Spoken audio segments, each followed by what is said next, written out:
আসসালামু আলাইকুম বন্ধুরা, আমি আবারও আপনাদের মাঝে নিয়ে আসলাম নতুন একটি ভিডিও। আজকে আমরা দেখব কিভাবে আমরা ইউটিউব চ্যানেলের কারেন্সি চেঞ্জ করতে পারি। আমরা যদি ইন্ডিয়াতে থাকি তাহলে আমরা ইন্ডিয়ান রুপি সিলেক্ট করতে পারি, ইউএসএতে থাকলে আমরা ডলার সিলেক্ট করতে পারি। এইরকম আমরা যে দেশে থাকবো সেই দেশে ডলার চাইলেই সিলেক্ট করতে পারি। চলুন আর কথা নয়, এখন আমরা চলে যাব সরাসরি আমাদের যে ইউটিউব স্টুডিওতে আছে সেখানে।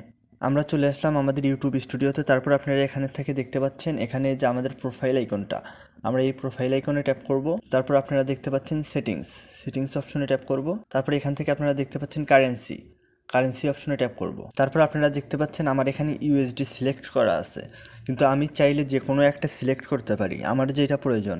যেমন ধরেন আমি এখান থেকে সিলেক্ট করলাম বিডিটি। আমি যেহেতু বাংলাদেশে আছি তাই বাংলাদেশি টাকা এই অপশনটা সিলেক্ট করলাম। আপনারা দেখতে পাচ্ছেন এখান থেকে কারেন্সি অপশনে বিডিটি বাংলাদেশি টাকা আমাদের সিলেক্ট হয়ে গেছে। এইভাবে আপনারা চাইলে আপনাদের যেইটা প্রয়োজন সেইটা সিলেক্ট করতে পারেন।